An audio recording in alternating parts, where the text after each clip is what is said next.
Welcome and God bless. This is the sixth day in Advent as we prepare to celebrate Christmas, the first coming of Jesus, and also the second coming of Jesus.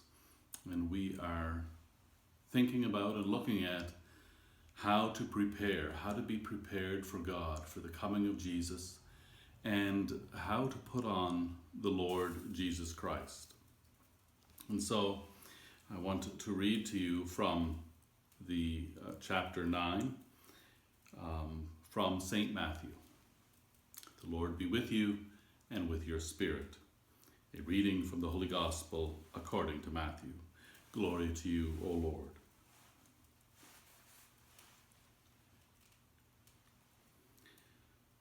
And as Jesus passed from thence, there followed him two blind men crying out and saying, Have mercy on us, O Son of David. And when he was come to the house, the blind men came to him, and Jesus saith to them, Do you believe that I can do this unto you? They say to him, Yea, Lord. Then he touched their eyes, saying, According to your faith be it done unto you. And their eyes were opened, and Jesus strictly charged them, saying, See that no man know this. But they going out spread his fame abroad in all that country. The Gospel of the Lord. Praise to you, Lord Jesus Christ. The Lord teaches us in this Gospel passage something about perseverance and about faith. You notice that these two blind men, they are crying out to Jesus, and they are crying out to him using the title Son of David, believing and hearing that Jesus was from the family of David. And so they're giving him this honorary title, Jesus, Son of David, have mercy on us. This is taking place in Capernaum. Jesus has just healed the woman with the issue of blood. He is raised from the dead, Jairus' daughter. And so probably the blind men may have heard about this. And so they want Jesus, the Son of David, to heal them. So they cry out to him as Jesus is passing by. He's going into the house where they stay in Capernaum. And notice that Jesus does not heal them right away. As he passes by them, he does not heal them. As they're on the side of the road, and as Jesus is going down the road, Jesus does not heal them right away. But he waits for them to come, to follow him, to seek him. So Jesus is, in a sense, proving their faith, trying their faith. He is trying to help their faith to grow. Because as we'll see in a few moments, there is a great development in how they look at Jesus. So the first lesson that we can learn from this in putting on Jesus and being prepared for God, being prepared for Jesus, is that we have faith and that we persevere. Jesus wants us to persevere. These blind men, if they had just given up after this, they wouldn't have received a healing. So they had to persevere. So they come to Jesus.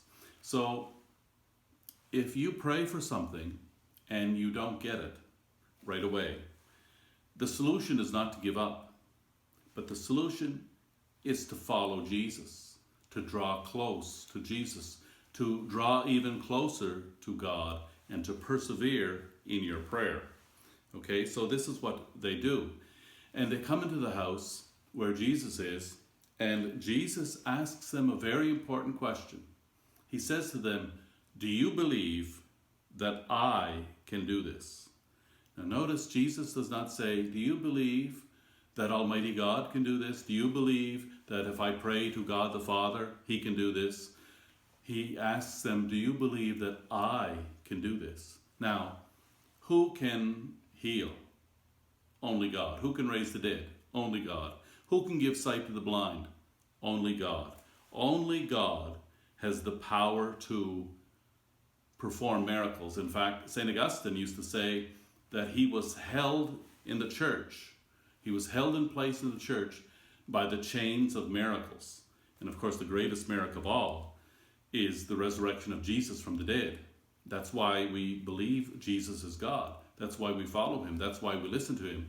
That's why we are in the church, because Jesus is God, and by his divine authority and power, giving us and laying out this church and hierarchical structure and sacraments and everything else and all the teachings of the church, this is why we believe it, because Jesus is God. And as God, he chose 12 apostles, one of them to be the Pope, and to rule over all, and to govern his church, and to protect the deposit of faith. And so these men move from seeing Jesus as the Son of David to seeing him as God. And so this is one of the next ways, or a deeper understanding of how we can prepare for Jesus, for Christmas, for the second coming of Jesus, and how we can grow. That is, that we have to pray, we have to call out to Jesus, we have to persevere in our prayer. And even if we don't get our answer right away, we still have to persevere in prayer. But the most important thing in praying and being prepared for Jesus and putting on Jesus and having the wedding garment is to believe that Jesus is God. That's why Jesus says, "Do you believe that I can do this?" And notice they answer him and they say, "Yes, Lord." They don't say, "Oh yes, Jesus, Son of David." They say, "Yes, Lord," because their faith has deepened.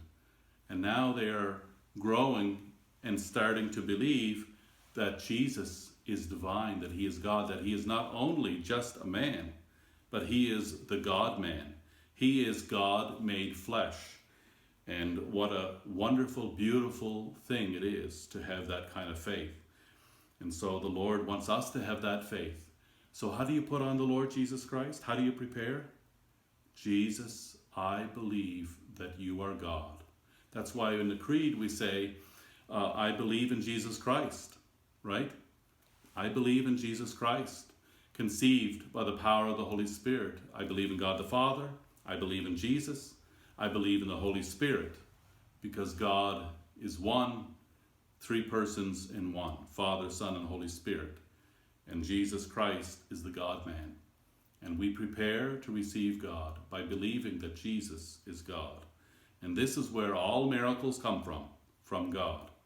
And Jesus, who is God, is able to do all miracles. So we thank the Lord for the gift of his grace and faith. And the Lord be with you. May Almighty God bless you, the Father, Son, and Holy Spirit. God bless you, and remember, God loves you.